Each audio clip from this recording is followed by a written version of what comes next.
Thank you very much. Celiac disease, as many of you know, is a genetic autoimmune disorder, very similar to type 1 diabetes or rheumatoid arthritis that affects 3 million Americans. 40% of all Americans have the marker. But there are no approved treatments, mainly because people don't take the disease seriously. Celiac Disease Foundation is working to change that. As a personal story for myself, I don't know, sorry if you can't hear me back there, but for me, I'm an ex-Division I college athlete, football and ice hockey. I'm an ex-arena football player, kicker. I'm a current 3-time world record holder, but above all that, I'm a person with celiac disease. I was diagnosed at the age of 22 when most college athletes are getting ready for drafts or tryouts or anything that they look forward to as a normal 22-year-old athlete. For myself, 10 years earlier as a child, I was diagnosed with Crohn's disease. So this was something that was compounded on top of that. So back in 2000, celiac disease was not very well known. The education portion of it was not very well known. So when I was diagnosed in 2000, it was, like many people still talk about today, it was something that was almost like a life blow, right? Like, people didn't know what it was. All they knew was that you couldn't eat food, but they didn't know what the damage was. They didn't know what happened to you. They weren't sure how you'd be able to live with this kind of unknown. 20 years ago, you'd have to go to kind of the crazy hippie food store, the one in your town that had a freezer full of really crappy bread to live, essentially. Doctors didn't know how to help you with your diet. And it was something that, as a 22-year-old, it was crushing, right? So at that point, I had left school. And as many people who have celiac, many people who know people affected by celiac, it really withdraws you from being a part of your own society. You're afraid to go out to eat. You're afraid to be anywhere with your friends. You're worried about being out with your friends for fear of embarrassment. So as someone who had a life trajectory of sports and athletics and being out there and always, for someone who's clearly, and if you couldn't guess by my stature, I was a field goal kicker. I was not a linebacker. I was not a quarterback. So at that point, for myself, it was trying to be as durable as possible.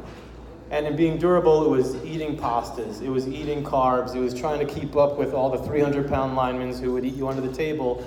But that was the only way mentally you could be part of that crew.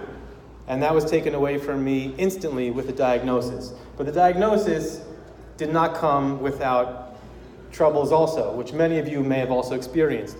Being a patient with Crohn's, they thought it was Crohn's symptoms. For a little while, my doctor thought I was crazy. He thought I was stressed out. I was a 22-year-old about to enter the world. You must have problems. And those were the things that I kept going after and after. And after a while of just not feeling well and feeling worse, we finally saw a different doctor through Columbia University who was able to draw bloods. She was kind of innovative in this thought of celiac disease. Nobody really knew what it was. Let's test for it. And that's exactly what it was. But even upon diagnosis, it was, where do we go from here? It's just a diet. If you eat the foods properly, you should be okay. Be careful when you go out. So as somebody who just got compounded with another autoimmune disorder, what do I do? So again, with many of you that know either the struggle personally or family members, it was reclusive.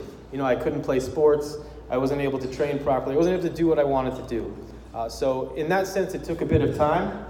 Took a bit of time to get back into feeling well, feeling comfortable, feeling confident that I could eat, that I could thrive essentially as an athlete. And it wasn't until 8 years after my last year at Hofstra University that I was able to finally break into arena football. Something that I was deathly afraid of because what I thought was, I'm coming out here, in my mind, as a smaller gentleman with a disease. And these are guys who are fresh out of college. How am I going to hang with them? But it wasn't something, just like celiac disease, it wasn't really something that held me from wanting to at least achieve the goal that I had set out for myself initially. Thankfully, the next 3 years I played arena football. I got to travel with lifelong friends. And even in those moments were teaching moments. I had to, I guess kind of shamefully, I had to have my mother make me pasta for road trips. I bring road trip Tupperwares to make sure that wherever we went around the country, I'd have something to eat, because still at that time in 2010, education and awareness were not really that popular, were not really that prevalent. So I took these moments as opportunities to teach teammates, to teach friends what I dealt with and how it's not going to be something that stops people. At that same time, I had the privilege of meeting Marilyn Geller, of meeting Elaine Monarch, and Marilyn Geller's, at the time, 10th grade son who was a football player. And we had an instant connection. And through those connections, we spoke. I spoke about my upbringing, about how I kind of went through the ringer with celiac disease, and she was able to give me an outlet through Celiac Disease Foundation to meet people, to work with people, and to be able to feel comfortable again. If I had an issue, I was able to reach out to them. If I needed a place to eat, they were able to reach out for me in New York to find something to do. So as that all went on, and as I finally got introduced to Celiac Disease Foundation, CDF was like finding a home for somebody who, for a long time, you figure you're kind of on your own managing a disease that some people just think of as a diet. So you're combating multiple things. And then being able to work with Celiac Disease Foundation, raising money through Guinness World Records. We were able to kick field goals to raise money for Columbia, for Celiac Disease Center at Columbia, but really start to put people's frame of mind about celiac disease as something serious. Excuse me. It wasn't just a diet. It wasn't just a fad. And in that moment also, we're able to work with people to let them know that you can thrive regardless of what you've just been dealt. So in that sense, I'm still to this day thankful for that double diagnosis. I'm thankful for celiac disease because that opened a door to being humbled, number one.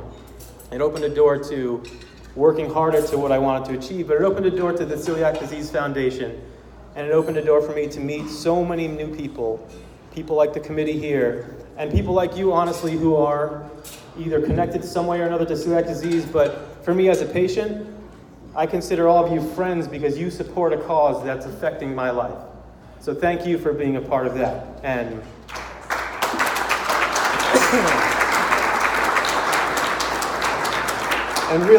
really, as time went on, and as I began to work with Celiac Disease Foundation and get more involved, Celiac Disease Foundation's focus really is accelerating diagnosis, it's research, and accelerating a cure. And this means investigating in research, investigating in advocacy. And celiac disease causes millions of people to suffer, and this is what we're really trying to combat and what we're really trying to change. So I really do want to thank you guys and women. As a person with celiac and as a person who was able to meet so many of you today, thank you for supporting the Celiac Disease Foundation. Thank you for supporting a person like myself who needed it. Whether many of you never knew me, your support always helps people like myself and will continue to help people coming up that are being diagnosed. So I thank you very much for your support of Celiac Disease Foundation.